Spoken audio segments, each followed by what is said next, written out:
તાજી આજે હું બનાવીશ જીરા રાઈસ. તો તેના માટે મેં પાણી ગરમ કરવા મૂક્યું છે. તેમાં આપણે મીઠું એડ કરીશું ટેસ્ટ પ્રમાણે. મીઠું એડ કરી અને પછી તેમાં આપણે તેલ એડ કરીશું. તેલ નાખવાથી ભાત એકદમ સરસ છૂટા છૂટા થાય છે. અને બાસમતી ચોખાને મેં પલાળી રાખ્યા હતા, તો તેને એડ કરીશું.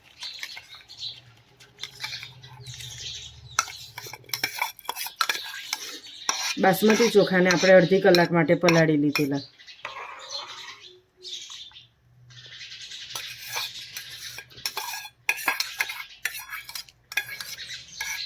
તો આપણે એકદમ ઉકળતા ગરમ પાણીમાં એડ કરીશું એટલે ચોખા સરસ એકદમ છૂટા છૂટા બફાઈ જાય. તો હવે આપણે ગેસની ફ્લેમ ફાસ્ટ રાખી અને તેને સરસ રીતે આપણે બાફી લઈશું. અને 80% જ આપણે બાફવાના છે. તો હવે આપણા ચોખા સરસ બફાઈ ગયા છે. તો તેને આપણે કાણાવાળા ટોપામાં કાઢી લઈશું અને ઓસાઈ લઈએ. જીરા રાઈસ માટેના ચોખા સરસ રીતે બફાઈ ગયા છે. હવે આપણે તેને ઓસાઈ લીધા છે. પાણી બધું જ નીતરી જવા દઈશું. અને પાણી નીતરી ગયા પછી તેને આવી રીતે પોળા વાસણમાં છૂટા પાડી દઈશું. એટલે આપણા ચોખા સરસ એકદમ ઠંડા થઈ જાય. પછી આપણે તેમાં વઘાર કરીશું. આપણા રાઈસ સરસ ઠંડા થઈ ગયા છે.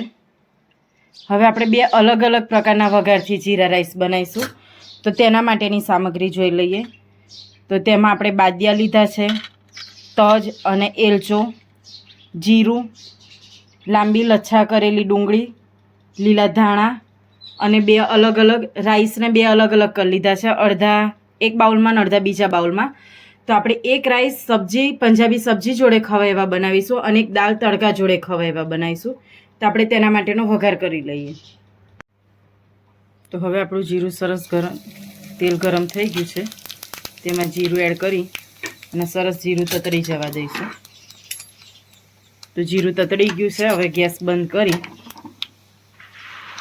તે જ વઘારને આપણે જે દાળ તડકા જોડે ખાવાના છે જીરા રાઈસ તેમાં એડ કરીશું.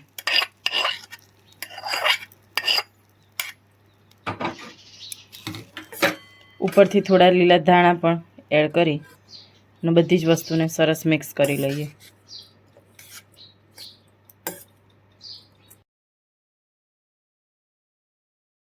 તો આપણા એકલા જીરાના વઘારવાળા જીરા રાઈસ બનીને તૈયાર થઈ ગયા છે. હવે આપણે સબ્જી જોડે ખાવાના જીરા રાઈસ બનાવી લઈએ. તો હવે આપણે બીજા વઘાર માટે તજ, બાદિયા અને એલચો એડ કરીશું. અને તેમાં આપણે જીરું એડ કરી દઈએ.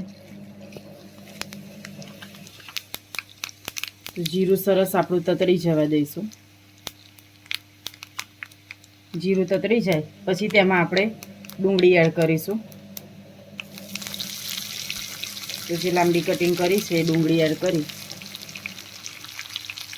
અને સરસ મિક્સ કરી લઈએ. ડુંગળીનો સરસ બ્રાઉન કલરની થાય ત્યાં સુધી આપણે શેકી લઈશું.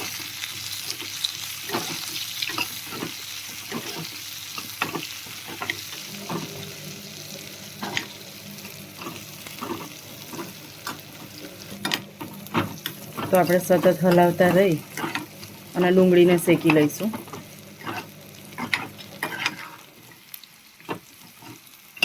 તો આવી રીતે ડુંગળીના વઘાર કરેલા જીરા રાઈસ હોય એ આપણને સબ્જી જોડે ખાવાની ખૂબ જ મજા આવે છે.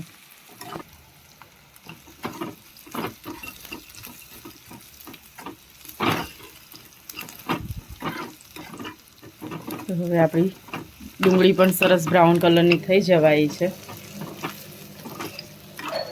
તો આપણે 1 થી 2 મિનિટ માટે શેકી લઈએ. તો હવે આપણી ડુંગળી સરસ બ્રાઉન કલરની થઈ ગઈ છે. ગેસ બંધ કરી દઈશું અને આપણે વઘારને એડ કરી દઈએ. તો હવે આપણે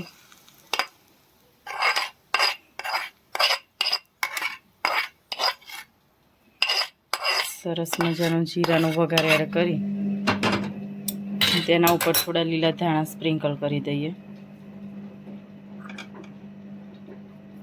બધી જ વસ્તુને મિક્સ કરી લઈએ. તો તૈયાર છે આપણા બંને પ્રકારના જીરા રાઈસ. તો તમને અમારી રેસીપી કેવી લાગી તે જરૂરથી કોમેન્ટમાં કહેજો. અમારી ચેનલને લાઈક કરો, શેર કરો અને સબસ્ક્રાઈબ કરો. જય માતાજી.